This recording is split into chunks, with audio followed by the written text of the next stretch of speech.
Mi nombre es Romero Olegario, soy estudiante del profesorado de educación secundaria en historia. Hoy vamos a hablar de un personaje muy importante e influyente en lo que fue y es la historia argentina, como Hipólito Yrigoyen. Él nace en 1852 en Buenos Aires y muere en 1933 en la misma ciudad.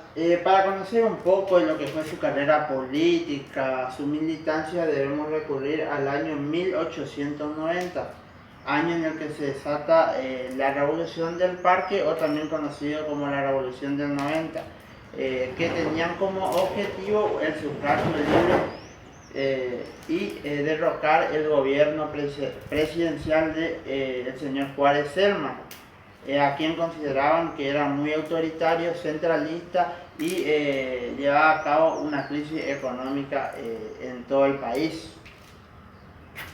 También en 1890 una fecha clave porque se funda la Unión Cívica que es encabezado por Leandro N. Alem y otros líderes como Hipólito Yrigoyen, Bartolomé Mitre y Bernardo de Irigoyen. En 1891 se larga la candidatura como presidente de Bartolomé Mitre y vicepresidente Bernardo de Irigoyen. Pero Mitre en ese tiempo logra una alianza con el PAN liderado por Julio Argentino Roca. Esto no cae bien a la persona de Alem, quien logra separarse de la Unión Cívica y forma la UCR, Unión Cívica Radical, y Mitre por el otro lado lleva la Unión Cívica Nacional. Justamente esa candidatura de Mitre eran para las elecciones de 1892. En 1896 muere en un suicidio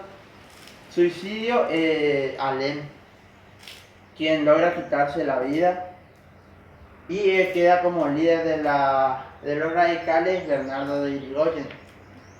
Por entonces Hipólito Yrigoyen se aleja del radicalismo porque no estaba de acuerdo a esa unidad que buscaba Bernardo de Irigoyen, volver a unirse con el Partido Nacional, unión por el Partido Cívico Nacional. En 1903 nuevamente vuelve a la militancia política Hipólito Yrigoyen, de una manera, digamos, silenciosa, expandiendo su idea a todo el país, al interior.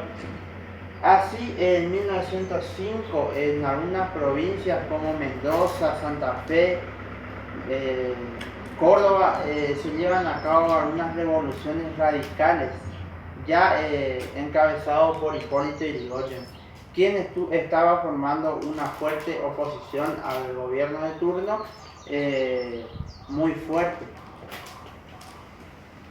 Durante 1910 a 1916 llevaría su mandato Roque Sáenz Peña,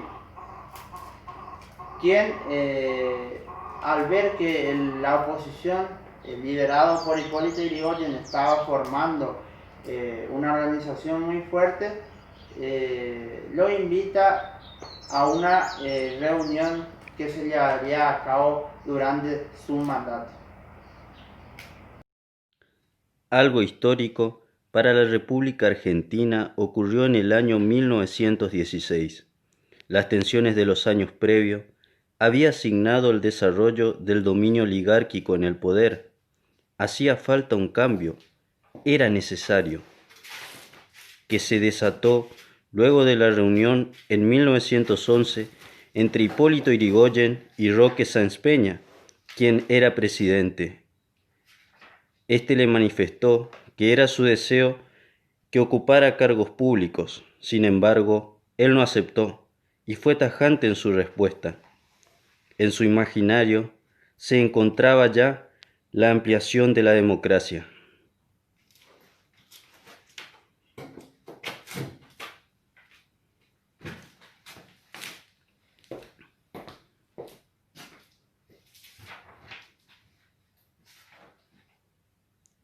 Finalmente, en el año 1912 se sancionó la Ley del Voto Secreto Obligatorio y Universal, conocida como Ley Sáenz Peña. Si bien la democracia aún estaba y seguiría estando muy lejos, un nuevo escenario se abría paso a personajes nuevos en la historia argentina. Llegarían al poder una fórmula a través del sufragio libre que permitía el voto secreto, obligatorio y universal. Entonces llega al poder el señor Hipólito Yrigoyen Pelayo Luna, conformando así la fórmula del Partido Radical. La primera medida que toma el señor Hipólito Yrigoyen fue conformar su gabinete con personas pertenecientes a los sectores medios, acciones que no serían buen visto por los opositores y muchas partes del radicalismo. Entonces se podría decir que empezó con un gran cambio que a los años anteriores no se producían, porque solamente se estaban beneficiando unos pocos, es decir, la oligarquía. Otra de las medidas que fue tomando durante el inicio de su mandato fue el funcionamiento del sistema democrático, donde, por ejemplo, la prensa tenía la libertad que anteriormente no tenía, el respeto a las instituciones democráticas. En cuanto a lo educacional, podríamos decir que se dio una reforma moderna y democrática en la Universidad de Córdoba, es decir, inicia ahí porque después se empiezan a extender las reformas por otras instituciones pertenecientes al país. En cuanto a la política exterior, se estaba desarrollando durante su mandato el proceso de la Primera Guerra Mundial, o también conocido como la Gran Guerra, donde la República Argentina mantiene la neutralidad. Esta Gran Guerra que traería como consecuencia en lo económico un problema para la Argentina, ya que disminuye las exportaciones, las importaciones, y eso conlleva a bajas salariales, muchas veces a despidos laborales, lo que empezaría a provocar, por así decirlo, los primeros problemas durante el gobierno de Hipólito Yrigoyen. En cuanto a los transportes, se amplía la línea de ferrocarriles estatales a sectores que hasta el momento eran marginados. En cuanto a lo social, justamente aquí se empieza, digamos, a dar los primeros conflictos en esta gestión. ¿Por qué? Porque el Estado mantenía un papel de mediador entre los obreros, trabajadores y los patrones. Pero empiezan a surgir ciertas huelgas que generarían la parte oscura del gobierno de Hipólito Yrigoyen, si así podríamos llamarlo. ¿Por qué? Porque en primer lugar la empresa Bacena sufre una crisis donde los obreros salen a reclamar y lamentablemente empiezan a actuar las fuerzas policiales y otras organizaciones que aparecían justamente durante estos sucesos.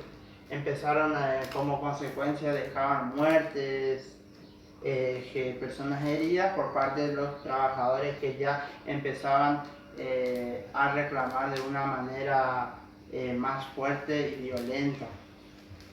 Entonces así se da un suceso que nadie querríamos recordar, que es justamente la Semana Trágica, que consistió en cantidad de muertes para gente trabajadora. Entonces justamente muchos historiadores plantean, ya que Hipólito Yrigoyen y su gobierno tenían como principio la democracia, aquí se estaba viendo lo contrario. También se produce la represión de la Patagonia, en donde unos trabajadores obreros que eran explotados por sus patrones hacendados, se produce también una huelga donde Hipólito Yrigoyen desde Buenos Aires envía al jefe del ejército, el señor Varela, para llegar a un acuerdo, que en un primer momento llegaron a un acuerdo y Varela vuelve de la Patagonia a Buenos Aires, pero luego se vuelve a desatar enfrentamientos donde ya en un segundo viaje ya de Varela no sería de una manera pasiva, sino muchos historiadores lo llaman la carnicería de Varela. ¿Por qué? Porque empiezan los fusilamientos a los obreros. Otra parte oscura de este gobierno de Hipólito Yrigoyen. Así llegaría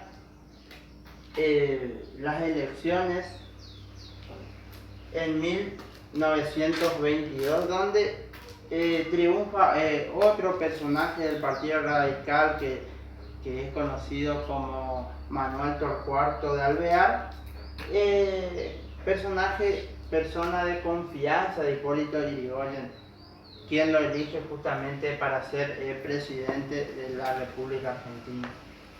Para 1928 parecía todo indicar que un segundo mandato de Yrigoyen no se llevaría a cabo, pero nuevamente ganan las elecciones y asume como presidente por segunda vez de la República Argentina. Pero ya durante su segundo mandato el porcentaje de noticias no eran tan buenas.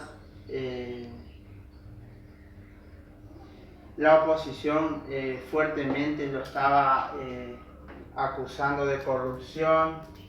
Se escuchaba en todo el país de que se iba a estallar un golpe de Estado en 1930 que se llevaría a cabo.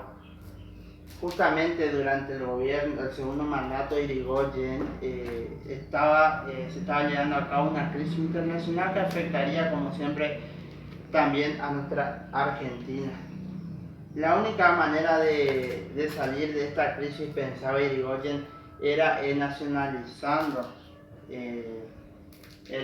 la YPF, digamos el petróleo. Pero ¿qué pasa? Las provincias no querían perder la autonomía de la explotación del petróleo, cosa que sería efectivo para las provincias, porque fracasa este plan de Yrigoyen y la crisis se mantenía. Antes de que se lleve a cabo el golpe de Estado, el señor Hipólito Yrigoyen abandona el poder y deja a cargo a su vicepresidente José Martínez por temas de salud. Entonces, durante el mandato en 1930 se desata la gran revolución o golpe de Estado, donde triunfa y José Martínez no pondría oposición. Y así termina unos buenos años de gobierno de la Unión Cívica Radical.